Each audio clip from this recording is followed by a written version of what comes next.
आजच्या 11व्या आंतरराष्ट्रीय योग दिनाच्या निमित्ताने आपण सर्वांचे स्वागत असो.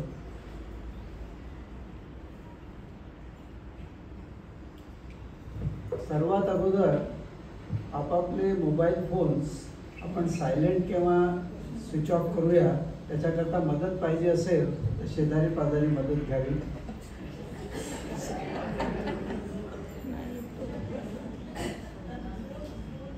आता आपण कार्यक्रमाची सुरुवात करतोय.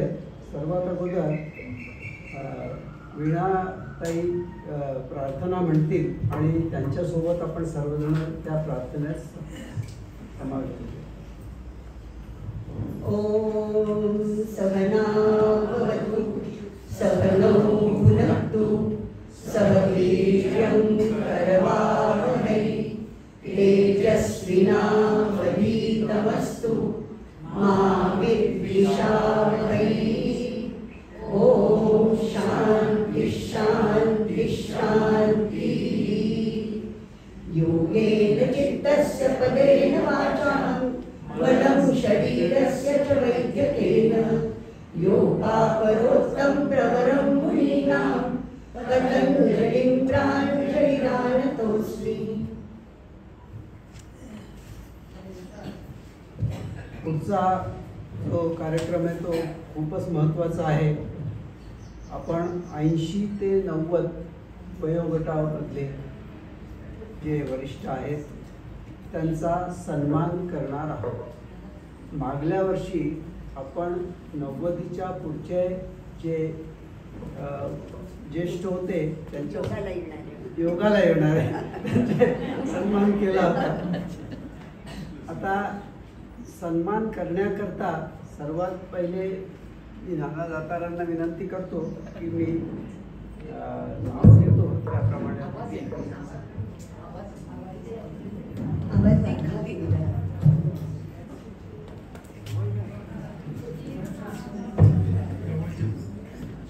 सर्वप्रथम सुलभा गुप्ते यांचा सत्कार.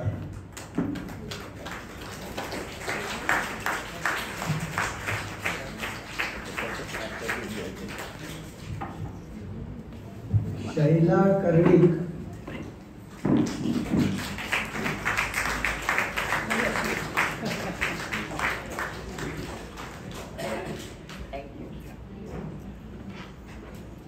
शीला दिवेकर,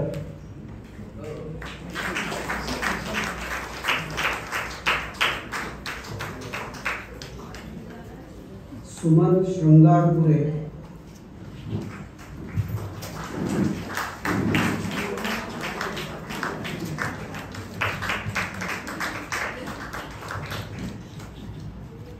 लक्ष्मी नाईक,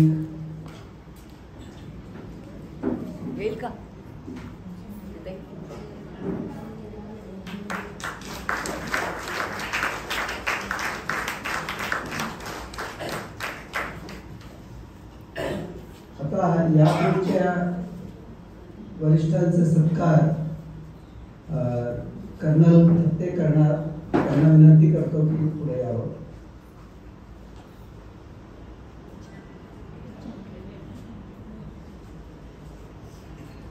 जयमती दळवी,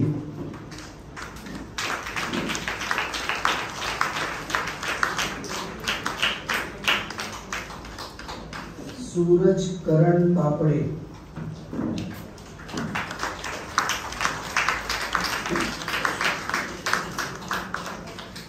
प्रकाश गोपटे,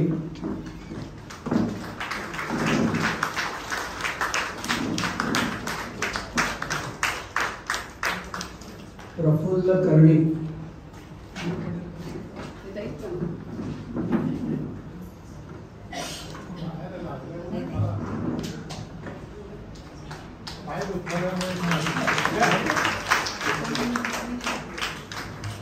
विजय पेठे,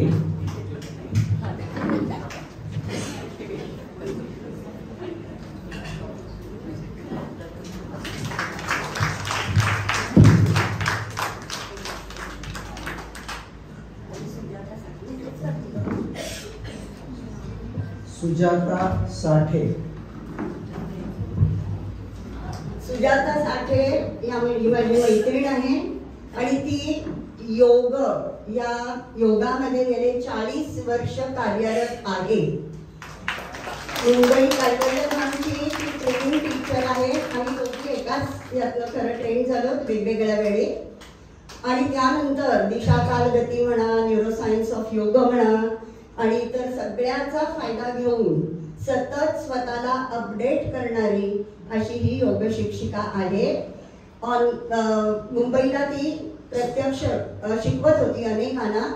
अनेक वयोगटातल्या अनेक प्रकारच्या विविध रोग असलेल्या मंडळींना तिने शिकवलेलं आहे. इथून सुद्धा ती ऑनलाईन शिकवत असते आणि आपल्या इकडचे सुद्धा काही लोक तिच्या शिकवण्याचा फायदा घेत आहेत. तेव्हा आज तिचा सत्कार योग टीचर म्हणून आहे.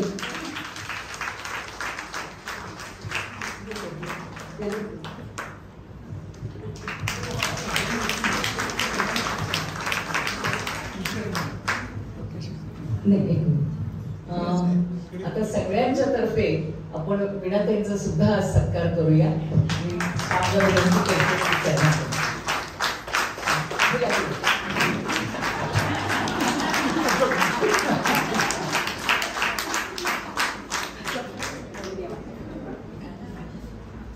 आता यानंतरचा कार्यक्रम योग प्रात्यक्षिके दाखवण्याचा आहे.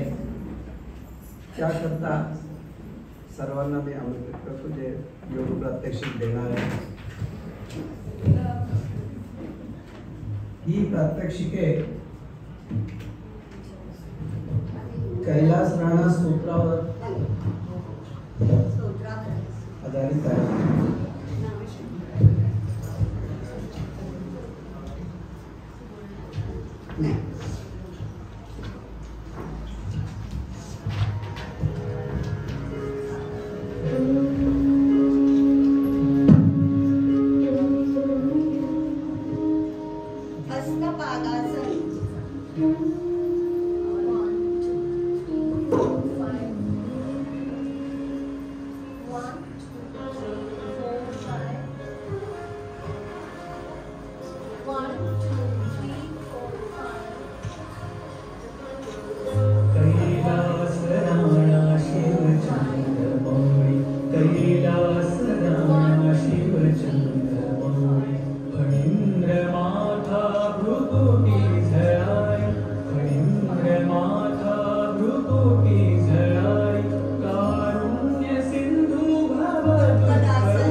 चक्री योग मुद्रा.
त्रिकोणासन, वीरभद्रासन,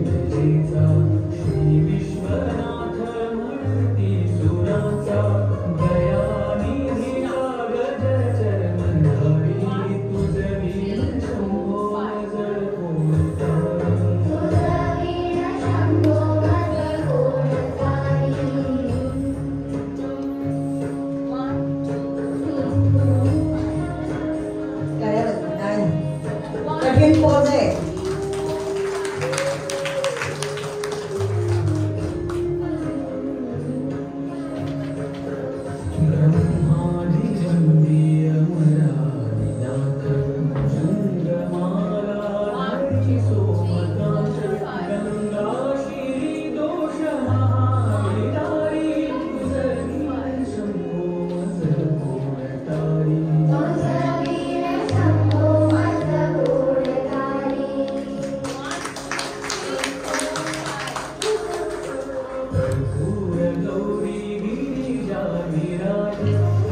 गरुडासन. या गरुडासनात पायाची ठेवण एक विशिष्ट असते. एका पायाभोवती ह्या पायाने जवळजवळ गुंडाळून त्या चिवटीमध्ये म्हणजे अंगठा आणि बाजूच्या बोटामध्ये पोटली धरायची असते. वसुधा समर्थ हे करू शकतात, पण त्यांच्या तोंड जाऊ नये किंवा होऊ नये म्हणून त्यांना आधार दिलेला आहे. छान. दुसऱ्या पायाने पण करतात का? झालं ना. आता आम्ही जे सोपं केलं आहे गरुडासन ते दाखवतो. चल.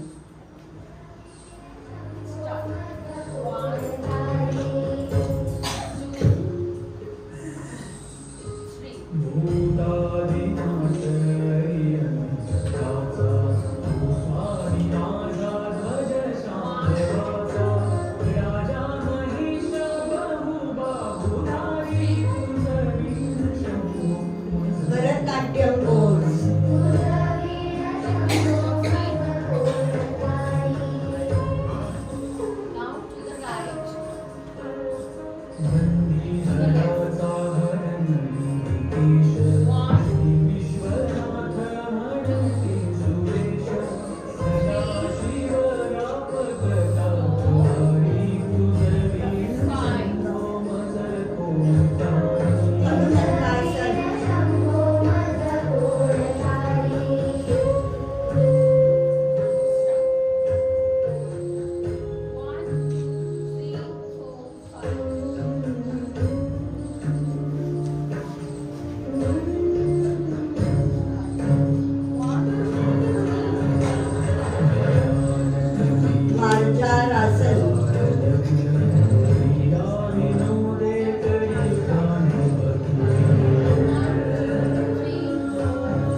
हे जास्त कठीण आहे.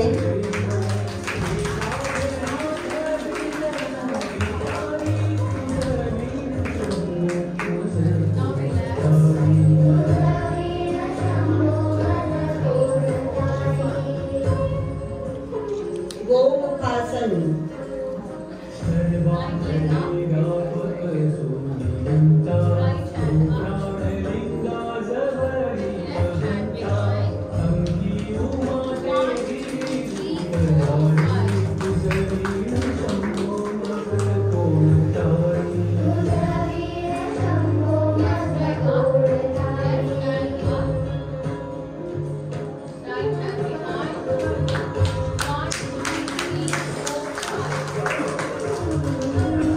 प्राथमिक पश्चिमोत्तानासन. पूर्ण जमत नाही म्हणून मी त्याला प्राथमिक नाव दिलंय.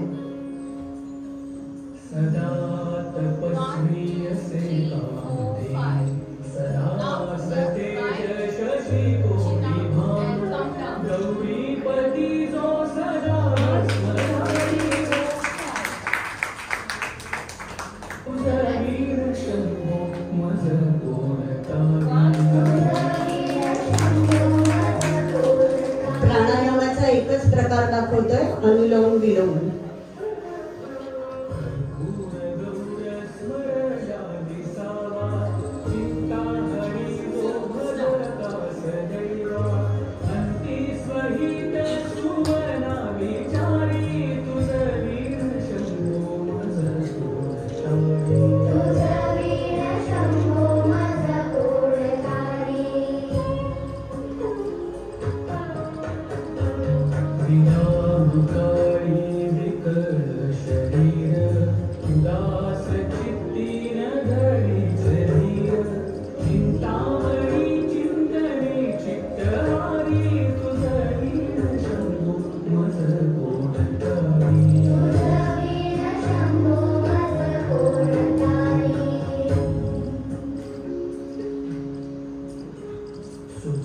आता 3 वेळा ओंकार करतील.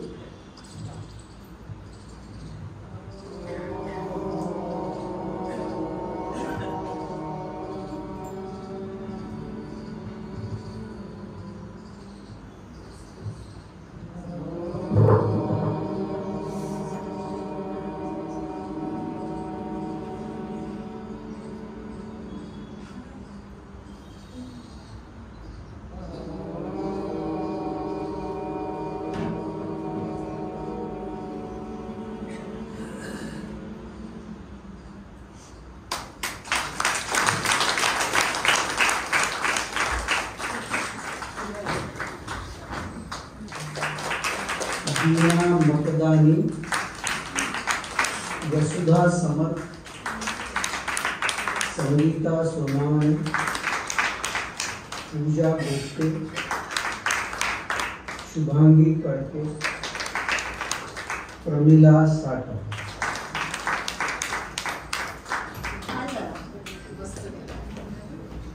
बताइए.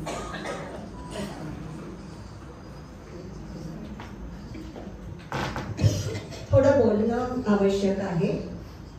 इथे आपण सगळे सिनियर सिटीजन्स आहोत, त्यामुळे तरुण मंडळींना शिकवताना किंवा अगदी 40 पर्यंत शिकवताना आम्ही वेगळ्या प्रकारे शिकवतो आणि इथे शिकवताना काही वेगळे विचार आम्ही करतो. त्यातलं पहिलं एक आहे की कुठल्याही आसनाची फायनल पोच दाखवतो मी, पण असंही करून तिथे पोचायचंच हा अट्टाहास ठेवायचा नाही हे प्रथम सांगतो. कारण वयाच्या मर्यादा आहेत आणि दुसरं म्हणजे शरीराच्या मर्यादा असतात. कधी ऑपरेशन झालेलं असतं, कधी एखादा शरीराचा अवयव दुखत असतो, तेव्हा कसंही करून ते करायचंच असं नाही. इथे तुम्ही पाहिलं प्रत्येकाच्या शारीरिक क्षमतेप्रमाणे प्रत्येक जण करत होतं. थोडं स्वतःला रेटणं 1% बरोबर आहे, पण 50% रेटणं बरोबर नाही. तेव्हा जे ते करतात त्यांना मी सांगते छानच करतात. नो पेन नो गेन असं काही व्यायाम पद्धती आहे. योगात आम्ही म्हणतो नो पेन ऑल गेन. जितकं पेन नसेल तसं जर तुम्ही केलं तर तुम्हाला त्याचा नक्की फायदा मिळू शकतो. दुसरं आहे नो अवेअरनेस नो योगा. आता तुम्ही काही यातली आसनं बघाल, तुम्हाला वाटेल ही तर काय मी रोजच करतो, पण म्हणजे तुम्ही योग करता का हा विचार केला पाहिजे. अवेअरनेस पाहिजे. प्रत्येक आमची मुवमेंट जिथे शक्य असते तिकडे श्वासाबरोबर असते. दुसरं म्हणजे त्या मुवमेंटचा अवेअरनेस असतो. म्हणजे कुठे काय एक्सपांड होत आहे, कुठे काय थोडं म्हणजे कॉन्ट्रॅक्ट होत आहे, या सगळ्याचा विचार असतो. आणि श्वासाचा तर श्वासाची जाणीव सततच असते. तेव्हा हे ह्याची जाणीव असते. दुसरं म्हणजे वय झाल्यावर हा छातीचा आपला पिंजरा आहे त्याचे लवचिकपणा कमी होतो आणि मग अनेक प्रकारची आपल्याला दुखणी चालू होतात. तो लवचिकपणा तसाच राहावा म्हणून यातले काही एक्झरसाइजेस दिलेले आहेत. आता पहिला एक्झरसाइजेस जो आम्ही करत आहोत तो हात पुढे न्या दोघेही. श्वास घेत घेत हात दूर करायचे. अगदी साधा एक्झरसाइज आहे. हॉटेल ह्याच्यात काय योगा आहे? ह्याच्यात योगा आहे कारण अवेअरनेस आहे. नॉर्मल ब्रीदिंग घरी तुम्ही करत असताना 10 निदान ब्रेथ्स जावेत. क्लासमध्ये मी 3 वेळा देते, इथे त्याच्याहूनही कमी. श्वास घ्या, सोडत सोडत जवळ या. मागे पुढे घ्या. तुम्ही नका एकाने सुटा. अजून एकदा करा. हे बहुतेक जण आसन करतात पण हा अवेअरनेस असतो काय बघा.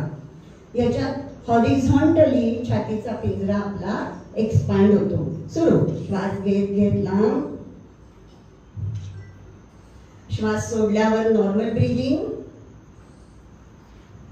परत श्वास घ्यायचा आणि सोडत सोडत हात जवळ आणायचे.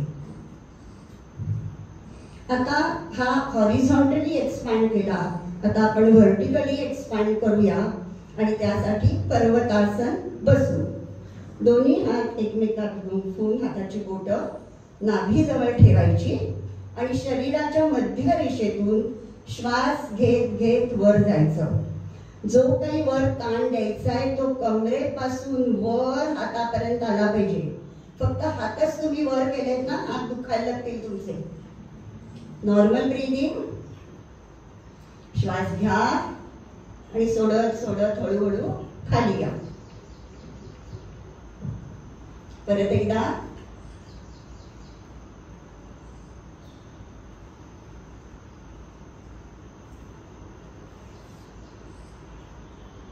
श्वास घ्या आणि सोडत सोडत खाली या. आता आपण गोमुखासन करणार आहोत. मगाशी तुम्ही बसून पाहिलं, खुर्चीवर बसूनही करणार आहोत. इथे ना दोन्ही हाताची बोट पाठी एकमेकांना जुळावी तशी अपेक्षा असते की ह्या दोघींची जुळतात म्हणून मी मुद्दामून यांना करायला सांगते. उजवा गुडघावर, उजवा हात वर. नेहमी हात वर नेला की तो कानाजवळ आणि थोडा काना पाठी. आता तो हात दुमडा आणि मग दुसरा हात पाठी नेऊन दोन्ही हाताची बोट एकमेकात मिळाली. खूप छान.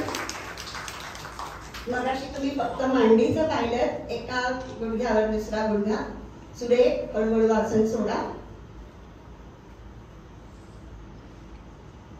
आता डावा गुडघावर घ्या. डावा हात वर, कोपरामध्ये दुमडा. दुसरा हात बघा. यांचं दोन्ही नको. डावं नाही बरं का. दोन्ही बाजूने तुझे हात. माझं स्वतःचं डावं उजवं होतं. एका बाजूनी भेटतात, दुसऱ्या बाजूनी दोन बोटं एकमेकांना नाही मिळत. सुरेख. सोडा. आता आपण मंडूकासन करणार आहोत. एक हात पोटावर ठेवायचा, त्याच्यावर दुसरा हात. चिन आउट हे फार महत्वाचं तत्व आहे आणि कमरेतून वाकत खाली जायचं. श्वास सोडत सोडत खाली जायचं. आणि मेंटेन न करता वर यायचं. थोडं तुम्ही लवकर खाली जा. परत एकदा करा. चिन आउट, श्वास सोडत खाली जा. इथे मी मेंटेनन्स सांगत नाही, कारण श्वास सोडलेला असतो ना, खूप जण श्वास घ्यायला विसरतात आणि पोटात क्रॅम्प येतो, त्यामुळे मी मेंटेनन्सच सांगत नाही इथे. आता ना चुकीचं कसं खाली जाणं असतं ते मी तुम्हाला दाखवते. आपल्याला वाटतं खाली तर जायचं आहे ना, आता तुम्हाला खाली तर जायचं आहे पण चिन आउट नाही केली. कशा झालं सांगा? हे बघा, पाठ कशी झाली बघा, आणि चिन आउट केली की पाठ कशी होते बघा. पाहिलं? हा फरक आहे. म्हणून चिन आउट करून नेहमी खाली जायचं, म्हणजे पाठीचा जो आकार आहे, ते शेप आहे, तो तसा राहतो. आता योग मुद्रा, हात पाठी बांधा, चिन आउट. चिन आउट हे नेहमीच, आणि हळूहळू खाली जा श्वास सोडत. लगेच वर या. ज्याला लक्षात राहतं खाली गेल्यावर श्वास सोडलेला असतो तो घ्यायचा सोडायचा, घ्यायचा सोडायचा, त्यांनीच फक्त मेंटेन करून चालतं. खूप जणांच्या ते लक्षात राहत नाही आणि श्वास चुकीचा होतो. आता आपण उभं राहून करूया. थोडी आसनं दाखवते, सगळी आसनं दाखवत नाही. ताडासन करतोय. 2 पावलात अंतर, 2 पावलात अंतर ठेवा. पावलं समांतर, समचरण पाहिजे. आपल्याला ते असा त्रिकोण करून दक्षमध्ये उभी राहायची सवय असते, तसं नाही. नंतर गुडघ्यावर भार घ्यायचा नाही. पोट किंचित आत, साईड्स वर उचललेल्या, खांदे मागे, दृष्टी सरळ. याला म्हणायचं ताडासन किंवा ताडासन. मुख्य गोष्ट अशी आहे की आपले अँटी ग्रॅव्हिटी मसल्स आहेत, हे जी गुरुत्वाकर्षण शक्ती आहे ती कधीच आपल्याला खाली बसवेल. आपण नाही बसत कारण आपल्या या मसल्समुळे. म्हणून लहान मूल उभं राहायला वेळ घेतं. कोणी वर्ष, कोण 1.5 वर्ष, कोणी 2 वर्षही घेतात, कारण त्यांच्या मसल्समध्ये ताकद यायला तेवढी वेळ लागते. आणि परत वय म्हणजे दुसरं बालपण आलं की हळूहळू आपल्या अँटी ग्रॅव्हिटी मसल्सची ताकद कमी होते. म्हणून असं उभं राहायचं.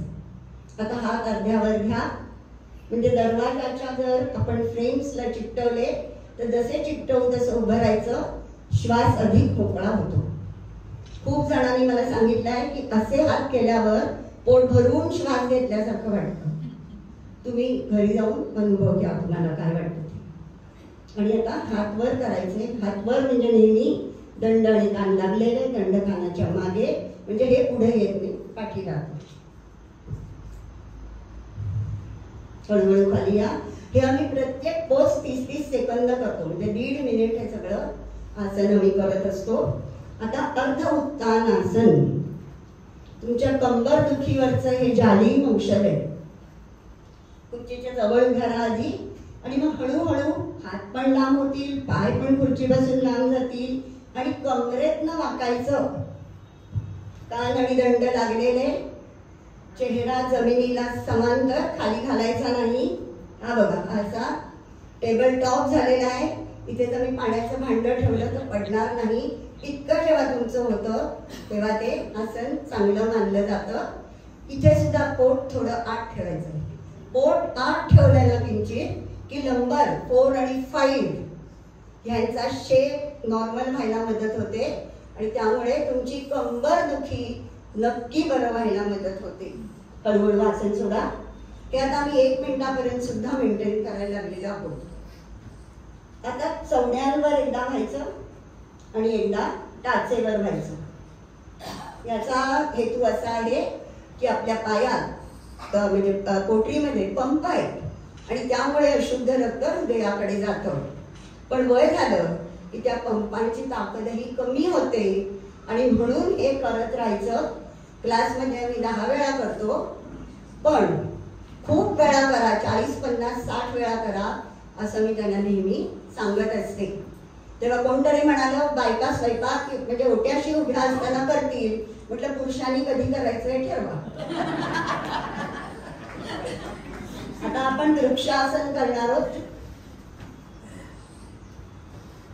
आता वृक्षासनात म्हटलं तसं यांना आधार न घेता या करू शकतात. त्यांना आधार घ्यायला लागतो. तेही चांगलं, हेही चांगलं. हे चांगलंच आणि ते कमी चांगलं असं मी कधीही योगा टीचर म्हणून म्हणणार नाही. त्यांच्या दृष्टीने ते चांगलं, यांच्या दृष्टीने हे चांगलं. छान.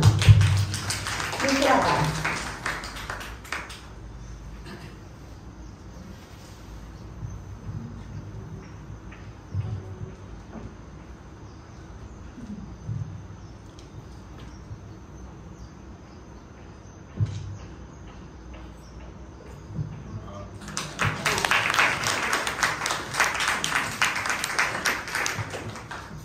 याला येतं, याच्यात माझं काही श्रेय नाही बरं का, त्यांना पहिल्यापासूनच येतं.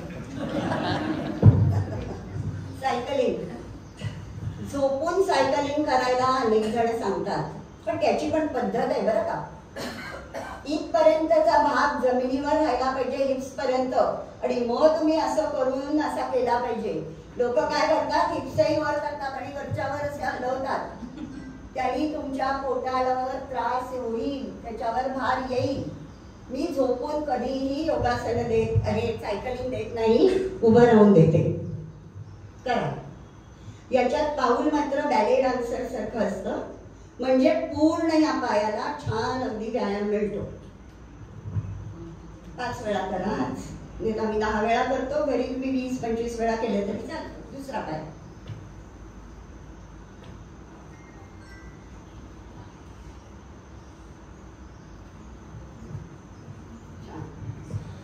आता पुढून पाठी हात फिरवणे. आता याचं कारण असं आहे की वय झालं ना की आपलं थोडे असे होतं. एक मिनिट, आपण ना बुटके पण दिसायला लागतो, पण कॉम्प्रेस होतात आपले मणके पण थोडे, आणि संबंध यातली ताकद कमी होते, आपण असे होतो. ते पोश्चर अजिबात चांगलं नाही श्वासासाठी. असं राहावं, आणि त्यासाठी फक्त पुढून पाठी आम्ही देतो. एकदा पाठून पुढे आणि एकदा पुढून पाठीने, मग पुढून म्हणजे पाठून पुढे गेलं की 5 दिले, 5 घेतले, राहिले 0. त्यामुळे मी फक्त ही एकच दिशा देते. उजव्या हाताने सुरुवात. परत तो लागूनच गेला पाहिजे कानाला, शक्य असेल तिकडे. हा,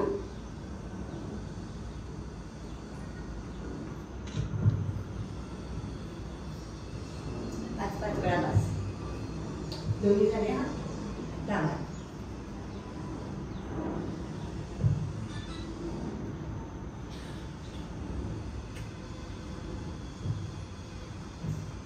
या वयात आपला बॅलन्स जातो, म्हणून बॅलन्स राहावा म्हणून कितीही आपण आसनं आणि काही केलं तरी तो जेव्हा जायचा तेव्हा जातोच. पण म्हणून करायचंच नाही असं आहे का? असं अजिबात नाही ना. आपण आपल्या शरीराला ट्रेनिंग द्यायलाच पाहिजे. त्यामुळे दोन्ही पाय जवळ, आणि जमलं तर डोळे पिटायचे, पण खुर्चीच्या जवळ उभं राहायचं. म्हणजे एक चांगलं आहे, पडू नका. डोळे उघडे ठेवले चालेल, पण हां, हे पण आम्ही 30 सेकंद करतो. आता थांबवूया. आणि मागे पुढे पावलं, म्हणजे उजवं पाऊल पुढे असेल तर त्याच्या टाचेला डाव्या पायाचा अंगठा लावायचा. आणि याच्या 2 पद्धती आहेत. हात पण तुम्ही पुढे पाठी करू शकता, किंवा नाही केलं तरी पण चालेल. गुड. आता पावलं बदला.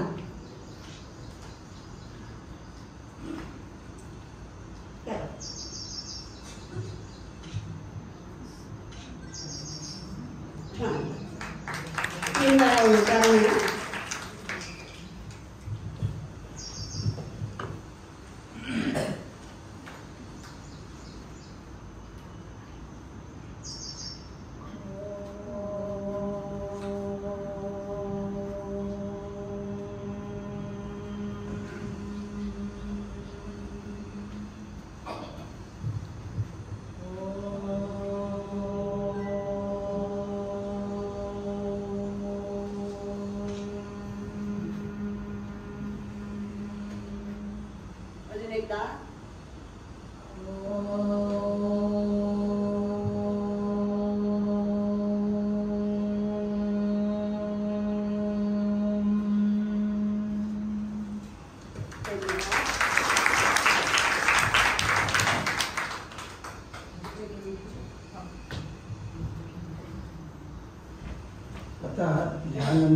जो कार्यक्रम आहे तो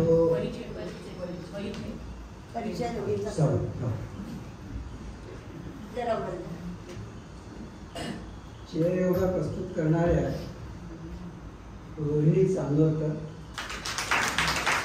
आशा हजारीस. तर यानंतर योगाचा योगाभ्यासांना काय फायदा झाला त्याचा एक आढावा घेण्याचा प्रयत्न. त्याकरता सर्वात पहिले श्री विजय पेठे आपल्यासमोर येतील.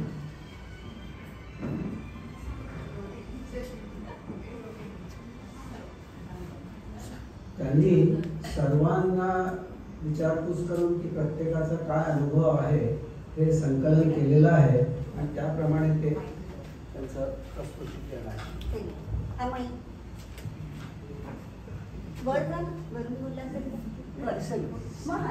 स्टेजवर नमस्कार. येथे उपस्थित योगविद्येत रस असणारा श्रोतृवर्ग व योगाभ्यास करणाऱ्या सर्वांना नमस्कार. मी केवळ 2-4 मिनिटांमध्येच अनुभव कथकाचे काम करणार आहे. योगाभ्यास आणि त्याचे फायदे यावर खूप बोलता येईल, पण योगाची महती सर्वश्रुत आहे, त्यामुळे त्यावर आपण निकाल भाष्य करणार. पण आपला देश हा योगगुरू नक्कीच झालेला आहे. आणि आजच एक माहिती अशी आली आहे की जगातल्या सुमारे 190 देशांमधल्या 13,000 शहरांमध्ये आज सामूहिक योग वर्ग होणार आहे. काय अचिव्हमेंट आहे. आणि व्याप्ती केवढी वाढली, म्हणजे 13,000 शहर, त्यातली समजा 2,000-5,000 देशातली असली तरी इतर अख्ख्या जगभर एवढी शहर, 191 देश. फंटॅस्टिक. आता आपण सर्वांनी वाढत्या प्रमाणात योगविद्येचा उपयोग करून घ्यावा असे नमूद करावे वाटते आणि सर्वांना आवाहन करावं असे वाटते.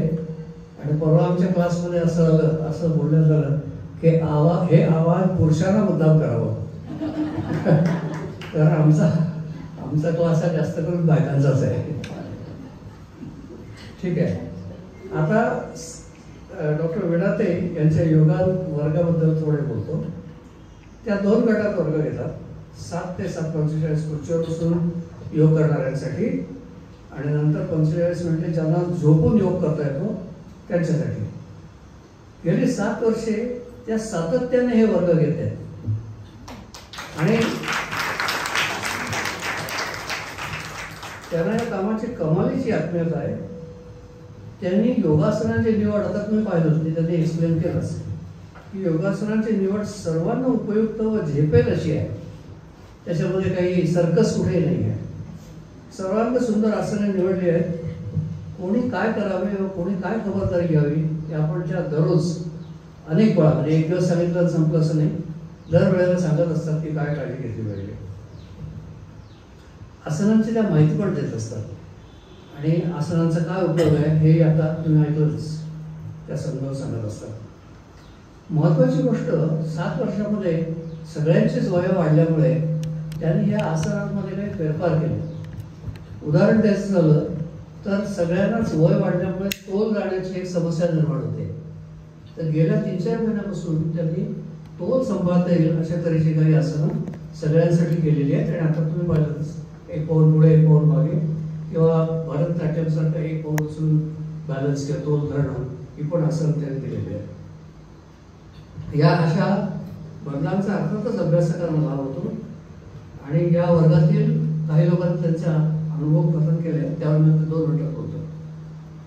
एक महत्वाचं म्हणजे असं की वीणाताई त्यांचा योगाभ्यास व संस्कृत व्यासंग व तत्वज्ञान यांची सांगड घालून सर्वांना मार्गदर्शन करतात व त्यामुळे सर्वांस आरोग्य व मनशांती यांची सांगड घालतात.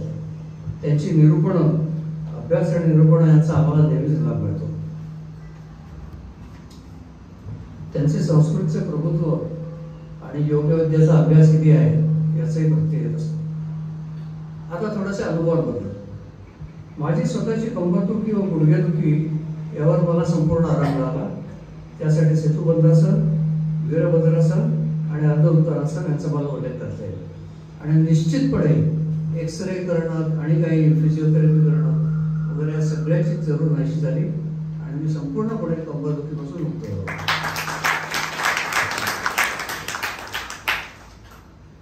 एका ताईंनी डोकेदुखी योग वर्गात येण्यापासून कमी झाली असा उल्लेख केला. बोलता बोलता त्यांनी मला सांगितलं ऊर्जा व उत्साह वाढला, अंगदुखी कमी झाली व अंगाचा स्थूलपणा किंवा कडकपणा कमी झाला असेही काही जणांनी सांगितले. 3 जणांनी मला लिहून पाठवलं, ते मी नावं न सांगता त्यांनी काय लिहिलं ते वाचून दाखवतो. एका ताईंनी लिहिलं आहे की योगासनाचे फायदे खूपच आहेत. मरगळ गेली, कोणतेही काम करण्यास उत्साह वाटतो, पावसाळ्यात वारंवार होणारी सर्दी खोकला यावेळी झाला नाही, हा एक योगासनांचाच फायदा दिसतोय. वीणाताई गीतेच्या आधारे काही माहिती सांगतात, त्यामुळे ज्ञानात भर पडते व मनाला शिस्त लागते. दुसरं आहे काय, अर्ध उत्साहामुळे मला कंबरदुखीवर फायदा झालाय. इलॅस्टिसिटी वाढली आहे, मोर प्लायबल, थोडं इंग्लिशमध्ये लिहिलं, मोर प्लायबल आणि मला बरेच वागता येत आहे असं त्यांनी मेन्शन केलं आहे. तिसरा लेख असा आहे, Y I like my yoga class. 1. It is an incentive to get up early. To find the purpose in life. हे महत्वाचं आहे. त्याच्याबद्दल एक थोडा विनोद मी नंतर सांगतो. At least for that day. दुसरं, early morning interaction with friends. हे अर्थातच वयस्कर लोकांना सगळ्यांना जरूर आहे. तिसरं, exercises are slow at first when the body is sluggish and gradually build up the stretching every muscle and flexing every joint. ही वीणाताईंच्या प्लॅनिंगची माहिती आहे. 4. We walk away feeling refreshed to face the day. म्हणजे ओट्याशी बसून काम करतायत, वरून काम करतायत. We begin by showing gratitude to our Guru and end by seeking blessings for the whole world. हा एक महत्त्वाचा. आता थोडासा विनोदाचा भाग असा की मला त्यांनी का बरं निवडलं बोलण्यासाठी. त्याचं कारण असं आहे की क्लासमध्ये जो खट्याळ मुलगा असतो त्याला मॉनिटर केलं जातं, तर मी त्यांची नजर चुकवून काही गोष्टी करत नाही, त्या भलत्याच गोष्टी करतो, त्या सांगितलेलं करू शकत नाही, म्हणून त्यांनी मला बोलवलं. दुसरं असं झालं की दोघं व्यक्ती एकमेकाशी योगाबद्दल बोलत होत्या. तर एकाने विचारलं की काय हो तुम्ही योग करता, म्हणजे तसा काय उपयोग. दीर्घायुष्य. दीर्घायुष्य मिळाल्यावर काय करायचं, योग करायचा. हेच हाच मेसेज घेऊन आपण सगळे योग करायला लागू असं म्हणून मी माझं बोलणं संपवतो.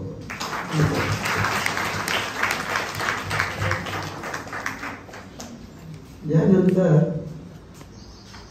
शुभांगी कळके आपले विचार व्यक्त करतात.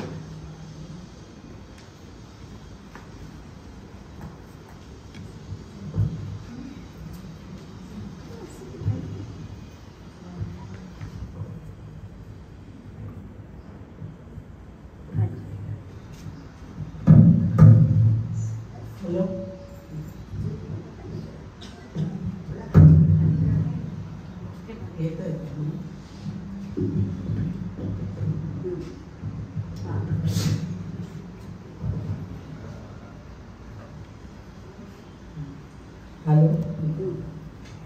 जागतिक योग दिनानिमित्त सर्वांना माझा योगपूर्ण नमस्कार. योगासन म्हणजे केवळ शारीरिक कसरत नव्हे, तर शरीर आणि मन यांनी घातलेली एक सुंदर कुंपण आहे. आणि हे आम्हाला आमच्या योगगुरूंनी शब्दांनी नाही तर कृतीने आणि स्वतःच्या विचारांनी शिकवलं. आज योग दिनानिमित्त मी माझे काही अनुभव थोडक्यात सांगते. असं म्हणतात ना की माणूस हा कायम विद्यार्थीच असतो आणि प्रत्येक टप्प्यावर योग्य गुरु मिळणं ही मोठी भाग्याची गोष्ट असते. मी त्या बाबतीत खूपच नशीबवान आहे. पहिले आपले गुरु आपले आई वडील, त्या पाठोपाठ शाळा कॉलेजचे शिक्षक, त्यानंतर वाटायचं आता शिक्षण संपलं. पण नाही, प्रत्येक आयुष्यात प्रत्येक टप्प्यावर काही ना काही शिकावं लागतंच. नंतर काही वर्षांनी असं वाटायला लागलं की आपलं आरोग्य चांगलं राहायला हवं, म्हणून आपण व्यायाम शिकायला हवा. म्हणून मी आमच्या मुंबईच्या व्यायामशाळेमध्ये ॲडमिशन घेतली. जवळजवळ 35व्या वर्षी मी व्यायाम करायला सुरुवात केली आणि हे व्यायाम आम्ही 5-6 महिने जोरदार करत असतो. तेही आमचे शिकवणारे शिक्षक संघाचे होते, त्यामुळे बेसिक शिस्त आपोआपच आमच्या अंगामध्ये रुजली. पण त्यानंतर त्या जागी योगासनाचे वर्ग सुरू झाले आणि हे शिकवणारी माझी गुरु तर इतकी लहान होती की जवळजवळ माझ्यापेक्षा ती 15 वर्षांनी लहान होती, पण तिची तयारी मात्र जबरदस्त योगिक आणि आध्यात्मिक आहे. सुरुवातीला इतके जोरदार व्यायाम करायचो की नंतर इतके स्लो योगासनं करायची हे पचायला थोडं जड गेलं. पण नंतर हीच योगासनं कधी आवडायला लागली नव्हे तर ती कधी माझ्या जीवनाचा अविभाज्य भाग झाली हे कळलंच नाही. आणि ती केल्याशिवाय एकही दिवस चैन पडत नसं झालं. इतकं की आम्हाला मे महिन्यात सुट्टी असायची, पण आम्ही मैत्रिणी सगळ्याजणी मिळून आमच्या गच्चीमध्ये ती योगासनं करायचो. डोळे मिटून योगासनं करायची सवय लावल्याने पूर्णपणे एकाग्रता व्हायला लागली. तसं पाहिलं तर शवासन हे अगदी सोपं आसन वाटतं, पण ते तसं नाही आहे. सुरुवातीला त्या शवासनातही माझे पाय खूप वळायचे, पण नंतर सोपं वाटणारं आसनही करण्याची पद्धत समजली आणि त्यामध्ये स्नायू शिथिल करायचे असतात, शरीर आणि मनही तरल करायचं असतं हे लक्षात यायला लागलं. योगामुळे दिवसभर एनर्जेटिक राहू लागले. घरचं ऑफिसचं सर्व करूनही दमायला होत नसेल. इतकंच नाही तर अंगात कधी कसर असेल, काही दुखत असेल तर मी आवर्जून योगासनं करत असेल.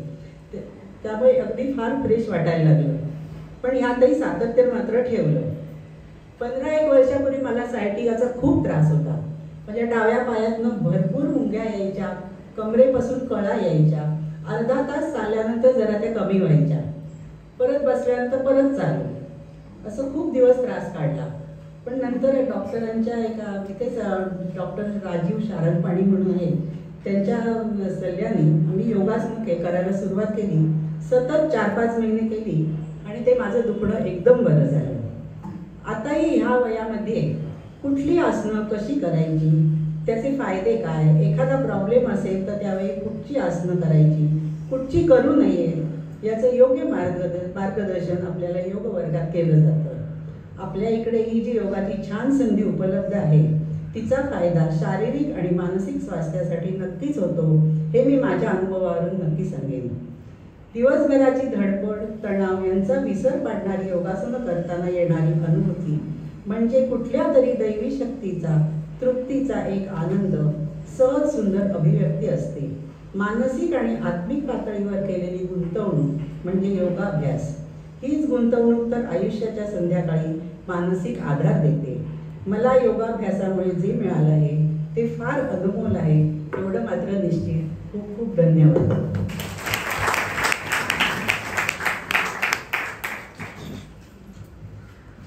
आता यानंतर डॉक्टर वीणा लोंढे योग एक विशाल संकल्पना या विषयावर आपले मत प्रदर्शित करतात.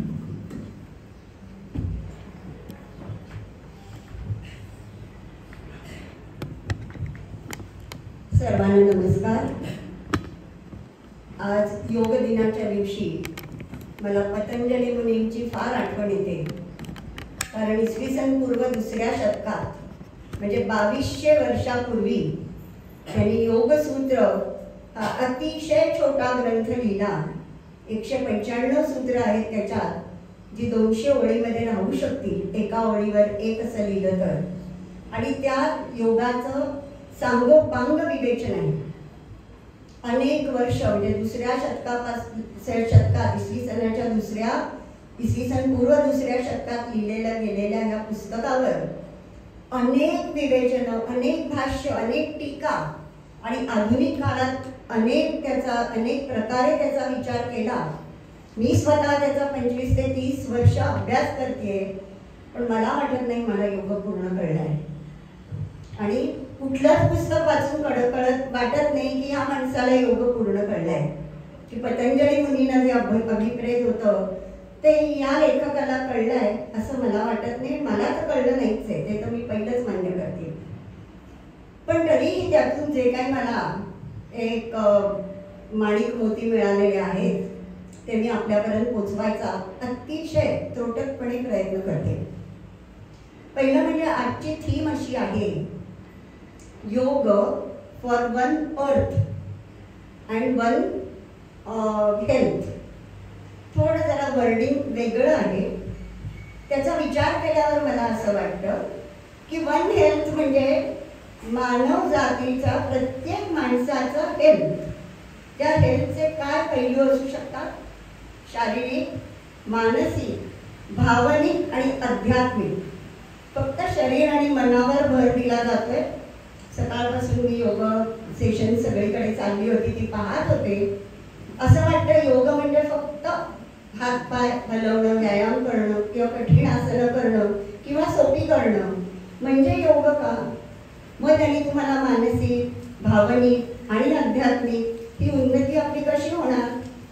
मग हा योग आणि एका पृथ्वीसाठी म्हणजे काय की आज पृथ्वीचं संतुलन जे ढळत चाललंय, पर्यावरणाचा तोल गेलेला आहे, नंतर निरनिराळ्या प्रकारचे रोग आपल्या चुकीच्या जीवनशैलीमुळे येत आहेत, अनेक प्रकारचे साथीचे रोग येत आहेत. आणि अशा वेळेस आपल्या पृथ्वीचं संतुलन राहावं, तिचंही आरोग्य राहावं म्हणून योगाचा उपयोग. तुम्हाला वाटेल हे वर्गात दाखवलेले योग प्रकार करून मी सर्व कसं करणार? फार मोठं काहीतरी किंवा चुकीचं कल्पनारम्य असं चित्र आपल्या पुढे ठेवलं आहे का? तर नाही.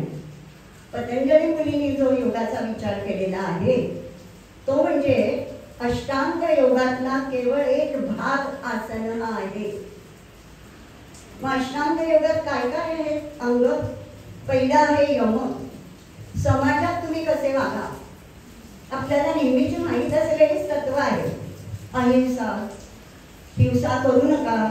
आता या एकेकावर बोलायला मला 15 ते 20 मिनिटं लागतील, त्यामुळे मी बोलत नाही. आपण पुढे जाऊया. अहिंसा, सत्य, अस्तेय म्हणजे चोरी न करणं, लुबाडायचं नाही कोणाकडून, जे आपलं नाही ते हक्काने मिळवायला जायचं नाही. फुलं तोडू नका म्हटलं तर फुलं तोडायची नाही, हे सुद्धा अस्तेयच आहे. तेव्हा आणि मग ब्रह्मचर्य, फार चुकीचा अर्थ या ब्रह्मचर्याचा लावला जातो. ब्रह्मचर्य म्हणजे आपल्या ब्रह्म आणि चर्य, चर्य म्हणजे चर्या, चर्या म्हणजे जीवनशैली. अशी जीवनशैली जे अंतिम सत्य आपल्याला मिळेल, तो अंतिम सत्यापर्यंत घेऊन जाऊ शकेल, अशी जीवनशैली म्हणजे ब्रह्मचर्य. म्हणजे काय? आपल्या आज ज्या निरनिराळ्या शक्ती आहेत ना, मानसिक शक्ती आहे, शारीरिक शक्ती आहे, भावनिक शक्ती आहे, आत्मिक शक्ती आहे, तशीच एक लैंगिक शक्ती आहे. या निरनिराळ्या शक्तींचा संयमित आणि नियंत्रित वापर. मग आपल्या शरीराच्या आज जशा शक्ती आहेत तशा बाहेर नाहीत का निसर्गाने आपल्याला दिलेल्या? कितीतरी निसर्गाने आपल्याला दिलेलं आहे. त्या सगळ्याचं संवर्धन आणि संरक्षण हा जेव्हा आपण अर्थ घेतो तेव्हा योग फॉर वन अर्थ हा अर्थ आपल्याला लागू शकतो. नाहीतर ना या सगळ्याचा अर्थ काही आपल्याला कळत नाही. आपल्या वागण्यात आपण सुधारणा केली तर आपण एकमेकांशी असलेले संबंध आपण सुधारू शकू आणि आपल्या बाहेरचं जे पर्यावरण आहे त्याचं संतुलन राखू शकू. आणि अपरिग्रह म्हणजे साठा न करणं, हे सगळे 5 यम आहेत आणि ते आपल्या दैनंदिन जीवनात आपण ते पाळायचे. आपण शाळेपासून शिकतो हो, सत्यम वद धर्मम चर वगैरे ऐकतो की सोडून देतो. तसं केलं तर काहीही आपल्या स्वतःत सुधारणा होणार नाही. सगळं जग वाटेल तसं वागताय म्हणून मी वाटेल तशी वागले तर मला त्याचं नुकसान होणार, तोटा होणार. आपण जर योग्य मार्गाने गेलं तर आपल्याला त्याचा तोटा होत नाही, कमी होतो झाला तरी. इतरांच्या उपद्रवी वागण्यामुळे जरी थोडा झाला तरी आपलं वागणं तसं नसल्यामुळे आपल्याला त्याचा तोटा कमी होऊ शकतो. हे यम झालं पहिलं. दुसरा आहे नियम. आपलं वैयक्तिक जीवन कसं पाहिजे? शौच म्हणजे पवित्र पाहिजे, शुद्ध पाहिजे, स्वच्छ पाहिजे. आपलं घर कसं पाहिजे? आपलं स्वतःचं देह कसा पाहिजे, घर कसं पाहिजे, परिसर कसा पाहिजे, राहतो ती सगळी तो सगळा परिसर. आणि असं करता करता स्वच्छ भारत इथपर्यंत हे गेलं पाहिजे शौच. आणि मन पण स्वच्छ झालं पाहिजे. काम क्रोध लोभ मद मोह मत्सरानी जे आपलं मन दूषित आणि मलिन झालेलं आहे ते हे सगळं करून हळूहळू त्याच्यावर ताबा येऊ शकतो. जीवनात एक समाधान पाहिजे. स्काय इज द लिमिट, बरोबर आहे हो, पण धावायचं आणि शेवटी ते आपलं गोल ध्येय सापडायच्या आधीच थकून किंवा हार्ट अटॅक येऊन आपण ह्या जगातून निघून जायचं, ह्याला अर्थ नाही. दस फार अँड नो मोर हे कुठेतरी आपण स्वतः ठरवायला लागतं आणि त्याप्रमाणे आपण वागायला लागतं. शौच, संतोष, तप म्हणजे पूर्वीचे ऋषीमुनी करत तसं नाही बरं का. साधा तप की आपण उपास करतो, बरेच जण उपास करतात. डाएटिंग बद्दल बोलत नाही, डाएटिंग हा वेगळा प्रांत आहे. उपवास आपण जर करत असू, समजा आज मी निर्जळी उपास करते, एक दिवस, हा निर्जळी उपास एक दिवस करायचा किंवा पाणी पिऊन करायचं तरी एकच दिवस करायचा. अन्न खायचं, अन्नाचा आपल्याला फायदा आहे. तेव्हा मी काय करते, मला नेहमीच्या वेळेस भूक लागते, सकाळी ब्रेकफास्टला लागते, दुपारी जेवताना लागते. तेव्हा मी माझ्या मनाला काय सांगते, आज खायचं नाही, आज आपला उपास आहे. म्हणजे नॅचरल जे ड्राईव्ह आहे मेंदूकडून मला येतं, खा आता तुझी वेळ झाली खा, त्याला मी पोस्टपोन करते. पोस्टपोनमेंट ऑफ नॅचरल ड्राईव्ह हा खरा तपाचा उद्देश आहे. जेव्हा आपण चालत जायचं कुठे ठरवतो, यात्रेला, साधं इकडे यात्रेला जायचं ठरवतो, आता वारी निघालेली आहे, तुम्ही पाहाल, ऊन असू दे पाऊस असू दे, चालायचं म्हणजे चालायचं. त्या ह्या याच्यात तुमची शारीरिक आणि मानसिक ताकदही वाढत जाते. स्वाध्याय याचा अर्थ असा नाही हे योगात दिलाय म्हणजे फक्त उपनिषद गीता योगसूत्र वाचायचं नाही, असं नाही. कुठल्याही तुम्ही व्यवसायामध्ये असाल, त्या व्यवसायातलं अद्ययावत नॉलेज तुम्हाला हवं. आणि जे तुम्ही कॉलेजमध्ये किंवा पूर्वी शिकलेला आहात ते सुद्धा रद्दी झालेलं नसतं, त्याच्यावर गंज चढता कामा नाही. म्हणून त्याचंही उजळणी करत राहायचं आणि नवीन ज्ञान मिळवायचा प्रयत्न करायचा, याचा अर्थ स्वाध्याय. डॉक्टर आहात तर डॉक्टर, तुम्ही वैद्य आहात तर वैद्याचं करा, लॉयर आहात तर ते करा, कॉर्पोरेटमध्ये आहात तर ते करा, शिक्षिका किंवा प्रोफेसर आहात तर ते करा, संशोधन करा, स्वयंपाकात तुम्हाला रुची आहे त्याच्यात प्रयोग करा. तर हे सगळं करत राहायचं म्हणजे स्वाध्याय. आणि ईश्वर प्रणिधान, देवावर विश्वास नाही काही हरकत नाही, पण म्हणा अहंकार खूप करत, मीच सगळं करते, माझ्याचमुळे सगळं होतं, हे जे होतं ना. आणि कधीतरी असा एकदम आपल्याला चक्रात बसते ना की ते सगळ्याचा परत विचार करावा असा वाटतो. म्हणून कुठेतरी समर्पणाची भावना हवी.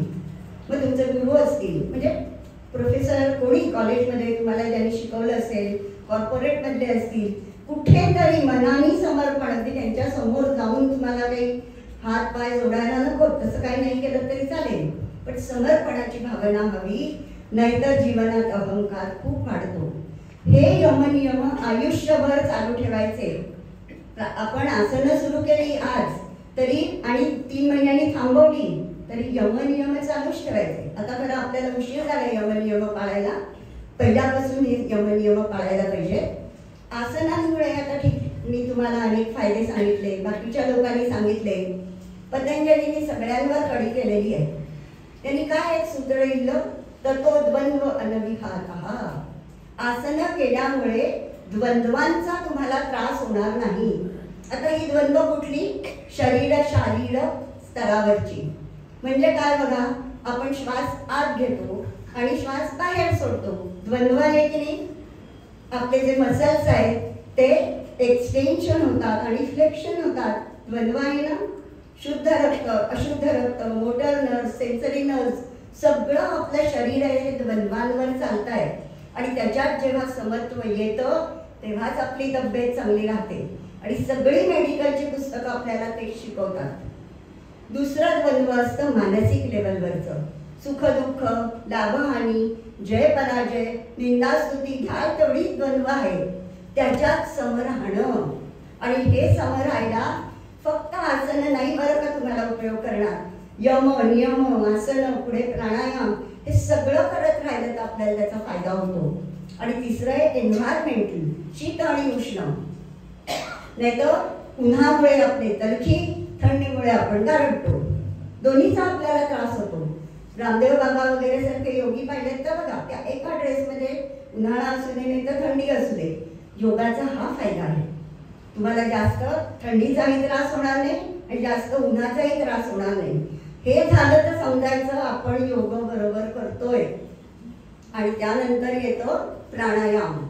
प्राणायामात ना त्याचा ऑक्सिजनच्या दृष्टीने अधिक उपयोग कोरोना काळात जगाला कळला. पतंजली मुनी वगैरे पूर्वीचे लोक असलं काही लिहित नाही. ते काय म्हणतात की तुमचा मनावर ताबा येतो. मनावर ताबा येतो. मन आणि श्वास हे निगडीत आहे. आपण रागावलो की आपला श्वास पण वेगळा होतो. रडत असलो, दुःखी असलो की श्वास वेगळा असतो. शांत असलो की श्वास वेगळा असतो. मनाला पकडायचं तर श्वासातून पकडायचं, श्वासाच्या द्वारे पकडायचं, ही त्यामागची बैठक आहे. त्यामुळे प्राणायामाचा उपयोग शेवटी मनावर ताबा आहे. आणि आपल्या शरीरात ना खूप मळ आहे, तर तो प्राणायामामुळे नाहीसा होतो. प्राणायामोपर्यंत पहा असं म्हटलेलं आहे. तपामध्ये प्राणायामाला सगळ्यात श्रेष्ठ मानलेलं आहे. प्राणायाम झाल्यावर प्रत्याहार येतो. मनावर ताबा आला हो, पण इंद्रिय बाहेरच धावत राहिली, मन एकाग्र कसं करणार? पुढची जी 3 आहेत ना, धारणा, ध्यान, समाधी, हे मनावर जास्त मनाची एकाग्रतेशी संबंधित आहेत. आणि त्यामुळे बाहेर धावणारी आपली इंद्रिय म्हणजे काय, डोळे, कान, नाक, जीभ, ही सगळी थोडा वेळापुरती आत वळतात. त्यासाठी पहिला सगळा अभ्यास अत्यंत आवश्यक असतो. आणि मग धारणा येते. तितकं पतंजली मुनींची त्याच्याबद्दलची व्याख्या इतकी सुंदर आहे. ते असं नाही सांगतं योगाबद्दल लिहितात म्हणजे काहीतरी योगिक काहीतरी एखादा पॉइंट घेऊन नाही. कुठल्याही विषयावर, कुठल्याही वस्तूवर, कुठल्याही बिंदूवर तुम्ही मन एकाग्र केलं की ती धारणा. पण तुमचं मन एकाग्र होतं, परत दूर जातं, परत त्याला पकडून त्याच्यावर आणायचं, परत दूर जातं. हे जे दूर जाणं आणि परत आणणं आहे ती धारणा आहे. मग हळूहळू ना तुमच्या मनाला सवय होते, ते दूर जात नाही, ते त्याच्यावरच राहतं. त्याच्यावर ते जास्त वेळ राहायला लागलं आपल्या विषयावर की तेच ध्यान होतं आणि तीच पुढे समाधी होते. म्हणजे फक्त तो विषय आपल्या मनात राहतो. मी ध्यान करते, निघून जातो तो विषय. माझं ध्यान जर म्हणजे माझी धारणा जर श्वासावर असेल, फक्त श्वास उरतो. माझी धारणा जर कृष्णाच्या मूर्तीवर असेल, फक्त कृष्ण मूर्ती आपल्या समोर राहते, बाकी सगळं विसरलं जातं. जो विषय तुम्ही घ्याल तो. आणि हे तुम्हाला ना टेक्निक आहे. आपल्याला ना करून करून चुकून मी सगळं करून आपल्याला हे टेक्निक जमलेलं आहे. साधं उदाहरण देऊ, योगाच्या पुस्तकात हे तुम्हाला सापडेल. समाधीचं उदाहरण ते सुईच्या नेढ्यात दोरा ओढणं हे देतात. त्या सुईच्या नेढ्यात दोरा ओढणं, आधी बघा आपलं ते दोन्ही एकत्र आणायला वेळ जातो. धारणा, मग कसं कॉन्सन्ट्रेशन होतं, ध्यान बरोबर एकमेकासमोर होतं. ज्या क्षणी दोरा सुईच्या नेढ्यात जातो तो समाधीचा क्षण असतो. आणि मी बाई असल्यामुळे बायकांना योग्य तेच सांगते. आपण रोज समाधीत जातो, स्वयंपाक करतो ना घरी, आपण फोडणी करतो ना, किती मिनिटं किती सेकंद लागतात? 10 सेकंद 15 सेकंद फक्त लागतात त्या फोडणीला. बरोबर तापलाय की नाही तेल, नुकतंच तेल आपण ठेवलं आणि तेवढ्यात फोन आला, थांब मग फोन करते म्हणतो, नाही तर दुर्लक्ष करतो. बेल वाजली तर जाऊन पटकन उघडून येतो, पण लक्ष आपलं त्याच्यावर असतं किती तापलाय आपलं तेल. मग त्याच्यात जे काही पाहिलं असेल, जिरं असेल, मोहरी असेल, प्रत्येकाची जी पद्धत असेल ते घालत जातो. आणि ते ठराविक तडतडलं की पुढचं काय, बरोबर की नाही? यातली एक जरी पायरी चुकली, पहिली पायरी धारणेची असते. तिकडे बघतोय, तिकडे बघतोय, हे शोधतोय, तिकडे लक्ष आहे, धारणा. ध्यान म्हणजे काय? तिथेच आपण त्या लक्ष देऊन उभे आहोत. आणि मग आपण स्वतःला विसरतो, सगळं विसरतो आजूबाजूचं.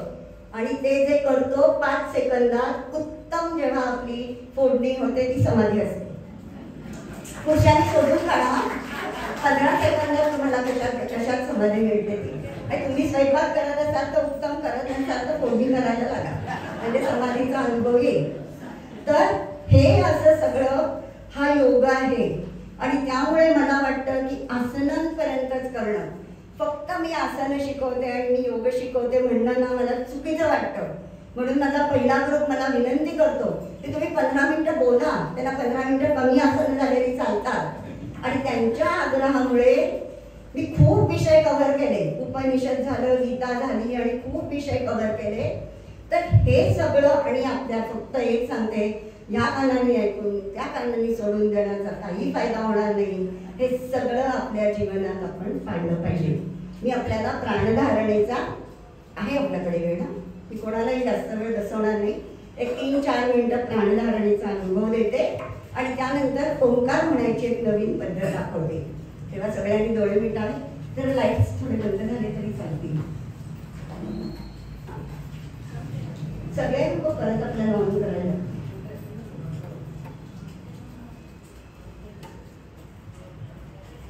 हे माझ्याकडे नाही, तिकडे बघायला होत नाही.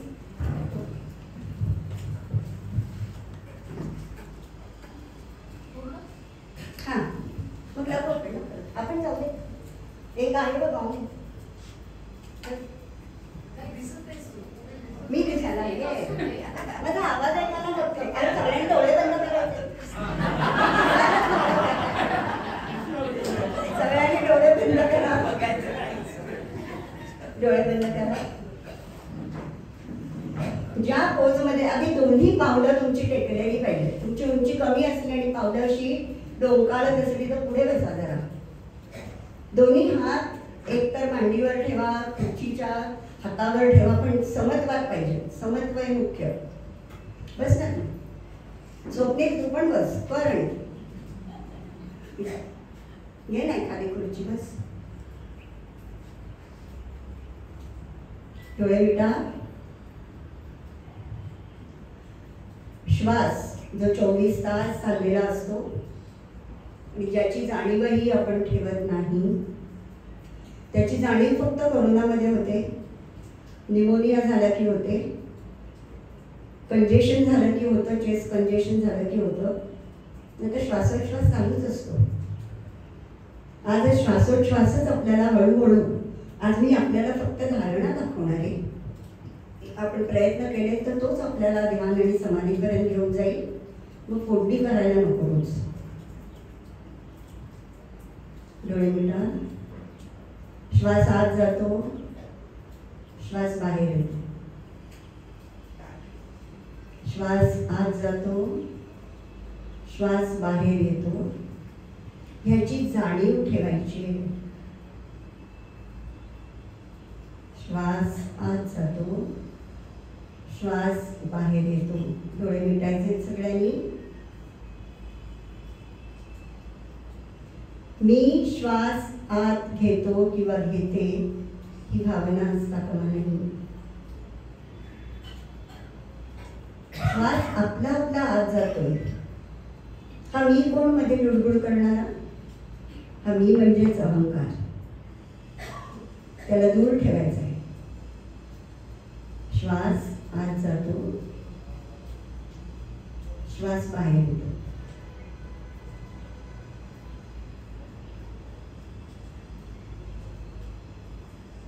सध्या आपण कोणीच आजारी नाही, त्यामुळे श्वास आत गेल्यावर सुख किंवा आनंद व्हायचाही प्रश्न नाही.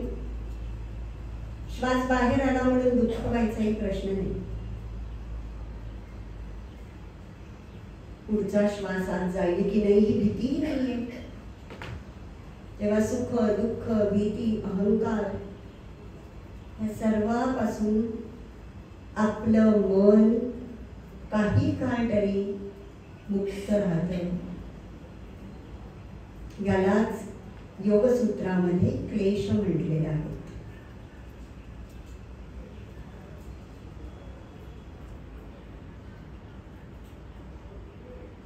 श्वास आत जातो, श्वास बाहेर येतो. अत्यंत बोरिंग वाटेल तुम्हाला, पण हीच क्रिया जगात कुठेही तुम्ही मेडिटेशन शिकायला गेलात तरी सुरुवात तुमची अशीच होईल.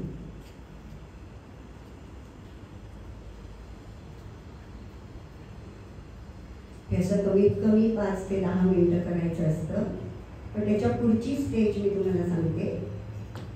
5 किंवा 10 मिनिटं तुम्ही केलं, तसं 5 मिनिटं जरी केलं तरी नंतर नुसतं डोळे मिटून बसायचं, कसलाच विचार करायचा नाही, श्वासाची सुद्धा जाणीव ठेवायची नाही. आणि कुठून तरी ना एक विचार येईल तुमच्या मनात.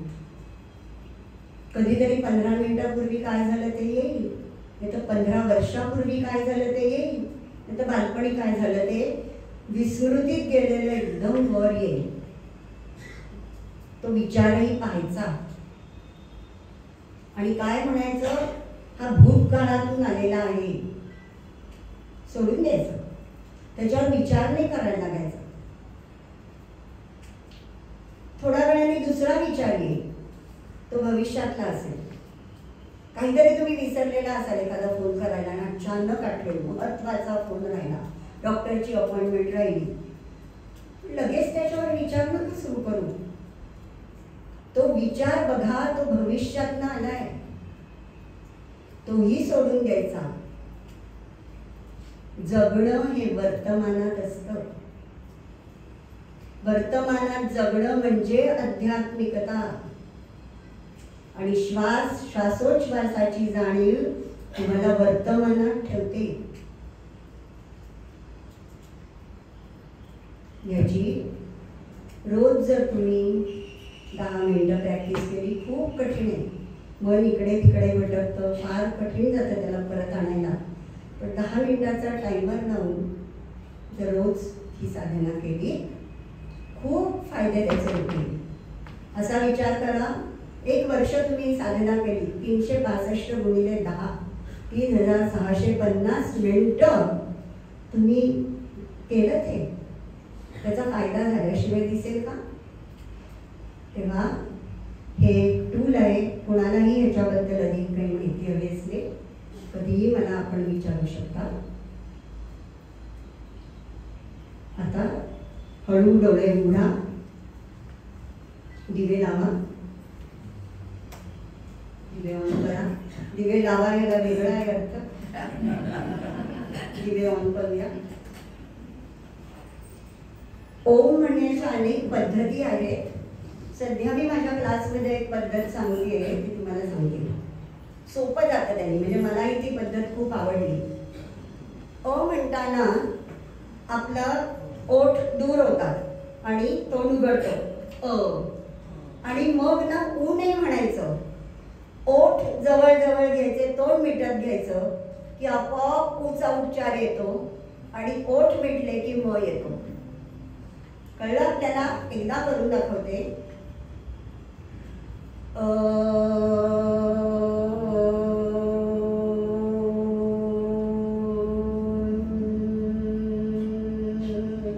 किती वाढू शकतं? करूया, 3 वेळा म्हणूया.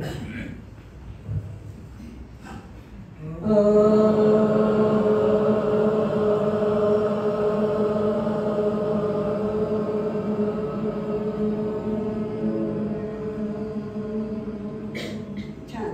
अजून एकदा.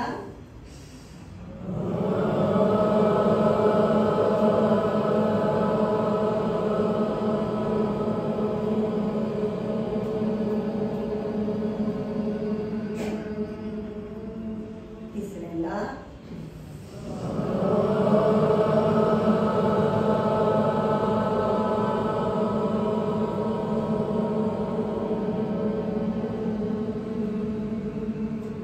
अशा प्रकारे 11 किंवा 21 वेळा जरी तुम्ही केलं ना, मन खूप शांत होऊ शकतं. रात्री झोपायच्या आधी केलं, हे करून झोपा, तरी झोप चांगली येऊ शकते. ओम झोपून करू नका, ओम बसून करा आणि मग झोपा. आता नाना दातारे यांना मी विनंती करते, त्यांनी योगाबद्दल एक संस्कृत श्लोक रचलाय, तो त्यांचा स्वरचित श्लोक आणि पारंपरिक श्लोक यांनी आपला कार्यक्रम संपेल. त्यानंतर उठू नका कोणी, आभार प्रदर्शन होईल. त्यानंतर पूर्ण कार्यक्रम संपतो. नाना या.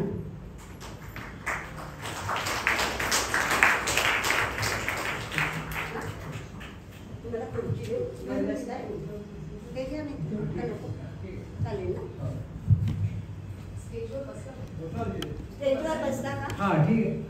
अरे असं मी रचलेला श्लोक म्हणतोय.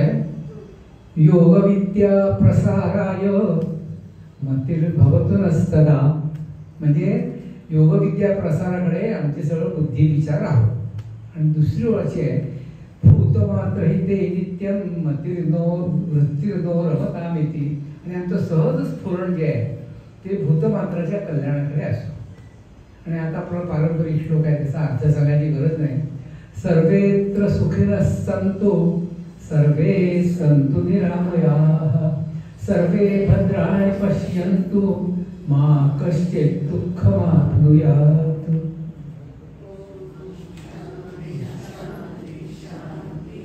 छान श्लोक फार छान आहे त्यांचा स्वरचित.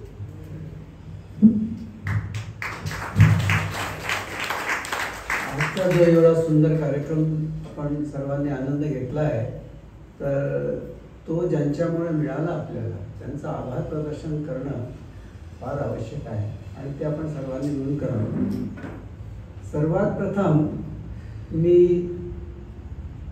श्री रावल्यांचं आभार मानतो, कारण त्यांनी पूर्ण कार्यक्रमाचं चित्रीकरण करून आमच्या या आठवणीला जपण्यास फार मदत केली आहे. त्यानंतर उमा दाभोळकर आणि अंबुजाने गुच्छ जे स्वागताकरता दिले गेले ते त्यांनी तयार करण्यात सर्व योगदान दिलं, त्याच्याबद्दल त्यांचे आभार. नंतर आम्ही योगाभ्यासाची प्रस्तुती केली कित्येक लोकांनी, त्यांचा आभार मानणार आहे. अंबुजा गोपालन, बीना मकदानी, वसुधा समर्थ, संगीता सोनवणे, पूजा गोपटे, शुभांगी कळके, रमिला साठम, रोहिणी चांदोरकर, आशा अजरनीस, या सर्वांचे आभार. त्यानंतर श्री विजय पेठे आणि शुभांगी कळके यांनी योगाभ्यास करणाऱ्यांना झालेले फायदे संकलित करून प्रस्तुत केल्याबद्दल आभार. नाना दातार आणि कर्नल थत्ते यांनी 80 ते 90 वयोगटातील योगाभ्यास करणाऱ्या ज्येष्ठांचा सन्मान केल्याबद्दल आभार. या हॉलची व्यवस्था, ध्वनी संयोजन ज्यांच्या मार्गदर्शनाखाली झाल्या त्या अर्चना दाभोळकर यांचे आभार. त्यांना मदत करणारे नेहमीचेच आपले यशस्वी गणेश, स्वप्नील आणि सर्व स्टाफ यांचे आभार मानणे चुकीचे आहे. आणि आपण सर्वजण या कार्यक्रमासाठी उपस्थित राहिला म्हणून हा कार्यक्रम यशस्वी झाला, तर आपण सर्वांचे आभार. आणि सर्वात शेवटी श्रीमती वीणाताई यांनी अथक परिश्रम घेऊन अथश्री वासियांना 2018 सालापासून योग वर्ग उपलब्ध करून दिले आणि आजचा कार्यक्रम हा पूर्णपणे त्यांच्या मार्गदर्शनाखाली आयोजित केला जात आहे. वीणाताईंचे आपण सर्वांतर्फे आभार. आजच्या कार्यक्रमाचं सूत्रसंचालन श्री सुभाष कोतनीस यांनी अत्यंत उत्तम प्रकारे केलं आहे आणि प्रथमच केलं आहे असं आम्हाला कुठेही वाटलं नाही, त्याबद्दल त्यांचेही आभार. कार्यक्रम संपलेला आहे.